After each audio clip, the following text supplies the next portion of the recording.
Pak Amim di Australia sendiri seperti apa setelah kemudian Muhammadiyah hadir di Australia dan kemudian warga Muhammadiyah juga sudah mulai hadir mewarnai di Australia. Semangat dakwah sosial ekonomi dan kemanusiaan seperti apa Pak Amim? Terima kasih Mas Budi. Sebelumnya saya juga tadi dijelaskan oleh Pak Soni, jadi ada warung wasola. Saya ini belum mencoba warung wasolanya ini. Di Australia ada juga Pak? Iya, jadi saya ini juga termasuk warga Lamongan. Oh ya. Jadi sudah pasti warung soto Lamongan ada di sana ya Pak ya? Iya, nah itu saya kalau disebut soto Lamongan jadi langsung pengen makan saya ini. Jadi itulah. Tapi menyangkut saya tadi selamat itu, saya kira kegiatan-kegiatan di BCIM Malaysia ini menjadi benchmark bagi BCIM di dunia. Yeah. Jadi salah satu BCIM yang tertua yang saya pribadi atas nama BCIM Australia juga banyak berkaca, dan saya kira kegiatan-kegiatan BCIM Malaysia khususnya di bawah kepemimpinan Pak Soni ini luar biasa. Baik dari sisi keagamaan, dari sisi kegiatan ekonomi, pemberdayaan buruh migran dan lain sebagainya, ini luar biasa. Kemudian juga ada pendidikan dan lain sebagainya gitu. Kegiatan sosial terutama dalam musim COVID kemarin juga sangat aktif, dan itu juga luar biasa. Nah, BCIM Australia banyak keterbatasannya, tidak memiliki resource sebanyak yang dimiliki BCIM Malaysia. Namun begitu, kegiatan-kegiatan berupa kajian bulanan, baik di tingkat cabang dan tingkat ranting istimewa, senantiasa berjalan. Kalau di Canberra karena banyak student dan ada beberapa dari yang menjadi permanent resident di situ, maka kajian-kajian intelektual yang berupa diskusi tentang keilmuan, tentang hubungan agama dan negara dan lain sebagainya banyak dikaji di Canberra.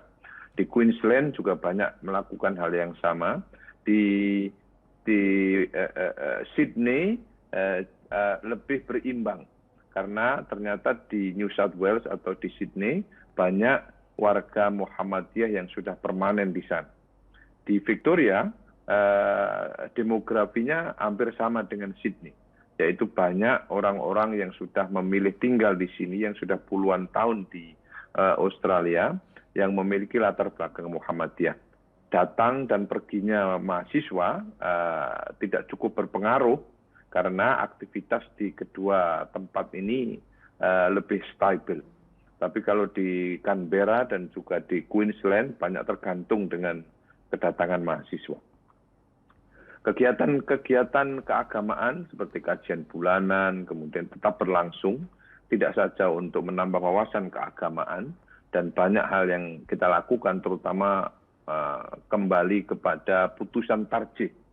Jadi kajian-kajian putusan tarjih ini sedang kita usahakan di samping kegiatan-kegiatan untuk membahas tentang topik-topik lain keagamaan. Dari sisi ekonomi barangkali tidak banyak yang dilakukan untuk memberdayakan, karena mungkin settingnya berbeda dengan teman-teman di Malaysia. Kita tidak punya buruh migran di sini, jadi semuanya sudah menetap di sini dan banyak student yang kemudian bekerja secara part-time.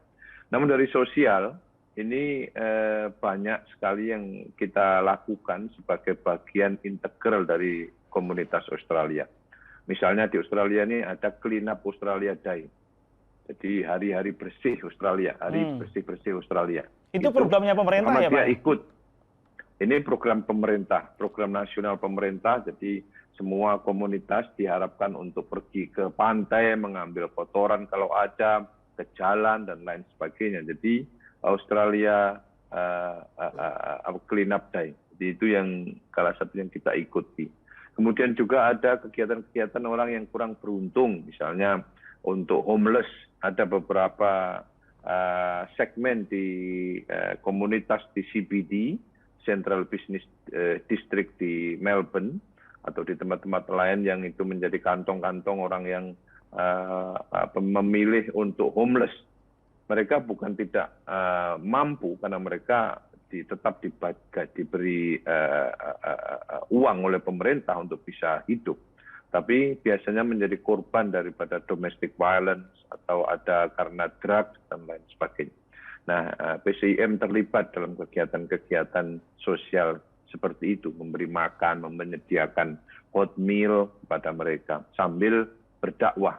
Karena kalau mereka melihat yang menyediakan itu orang Muslim, ada muslimah yang pakai jilbab, itu juga menjadi bagian dakwah yang lebih efektif, dakwah bil hal kita sebutnya. Jadi tidak harus memberikan lecture kepada mereka gitu. Yang lain juga kita menerima banyak orang untuk belajar Islam. Jadi saya pribadi atas nama PCIM dan juga teman-teman di sini menerima banyak pertanyaan tentang apa itu Islam, bagaimana the tenet of Islam, how to become Muslim, dan pertanyaan-pertanyaan dasar seperti itu.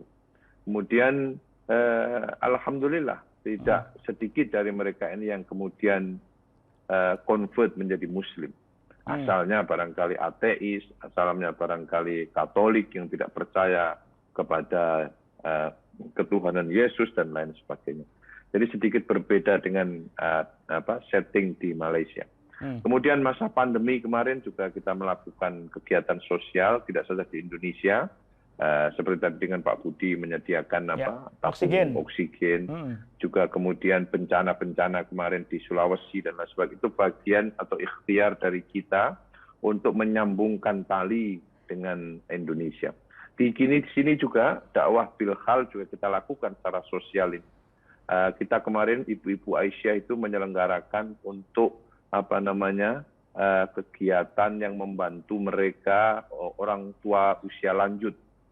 Jadi di sini itu hidupnya individualistik banget, Mas Budi. Jadi tetangganya ini nggak kenal. Saya nggak tahu siapa nama tetangga saya ini. Saya juga tahu nama tetangga sebelah kanan kiri saya. Saya tidak tahu, hanya beberapa yang tahu. Jadi apa yang terjadi di tetangga itu kita nggak banyak tahu, gitu. Jadi sangat individualistik sekali. Karena itu Ibu-Ibu Aisyah kemarin mengarrange untuk mendelivery package gitu. Ya ada makanan, ada flyer, ada ini dan sebagainya. Bagian daripada bentuk dakwah bil hal itu. Nah, kemudian juga dilakukan kegiatan-kegiatan lain yang dirangkum dalam kegiatan lebih efektif. Misalnya ibu-ibu yang melahirkan, kita set up untuk support dari PCIM ataupun PCIA. Jadi all in all, secara umum kegiatan-kegiatan sosial sebagai fungsi sosial Muhammadiyah Australia di sini sangat berjalan dan dari hari ke hari semakin bertambah. Alhamdulillah.